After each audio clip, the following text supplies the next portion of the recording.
Satyabama Institute of Science and Technology, Chennai and Sriperumbudur.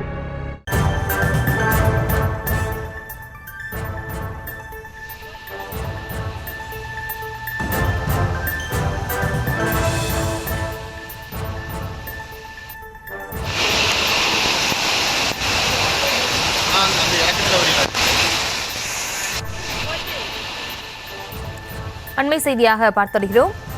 Kanyakumari மாவட்டம் நாகர்கோவில் பகுதிகளில் கனமழை பெய்து வரக்கூடிய சூழலில் ஓடையில் உடைப்பு ஏற்பட்டு தெருக்களில் வெள்ளம் புகுந்திருக்கிறது. அது தொடர்பான அந்த காட்சிகளையும் பார்த்து வருகிறோம். விவரங்களோடு இணைகிறார் செய்தியாளர் சதாம். சதாம், வணக்கம். நாகர்கோவிலில் கனமழை பெய்து வருகிறது. தற்போதைய நிலவரம் அங்கு எப்படி இருக்கு?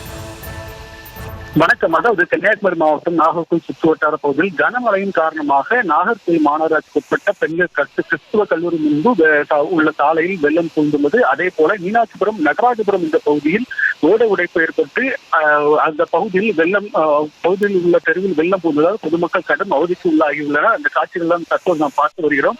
கன்னியாகுமரி மாவட்டத்தில் கோடைக்காலம் தொடங்கியது முதல் கடும் வெயில் மாவட்டம் வாட்டி வரைத்து வந்த நிலையில் பொதுமக்கள் மற்றும் வாகன ஓட்டிகள் கடும் வெப்பத்தினால் பெரிதும் அவதிப்பட்டு வந்தனர். இந்த நிலையில் தமிழகத்தில் பல்வேறு மாவட்டங்களில் இன்று கனமழை பெய்யும் என வானிலை ஆராய்ச்சி மையம் எச்சரிக்கை விடுத்துள்ள நிலையில் கன்னியாகுமரி மாவட்டத்தில் பல்வேறு சுற்று வட்டார பகுதிகளில் இன்று மதிய வேளையிலே ஆங்காங்கே வானம் மேகமூட்டத்துடன் காணப்பட்டு வந்த நிலையில் தற்போது நாகர்கோவில் சுற்று வட்டார பகுதியில் கனமழை பெய்து வந்தது.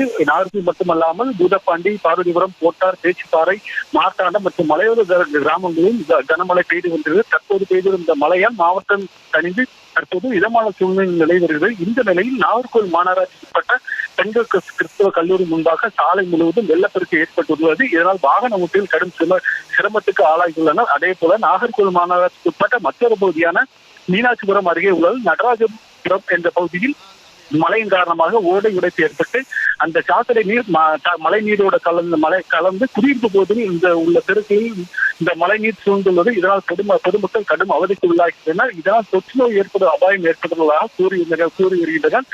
தொடர்ந்து இதற்கு நடவடிக்கை எடுக்க வேண்டும் அப்போது மக்கள் கோரிக்கையும் விடுத்துள்ளனர். விவரங்களுக்கு நன்றி சதா. Satyabama Institute of Science and Technology, Chennai and Sriperumbudur.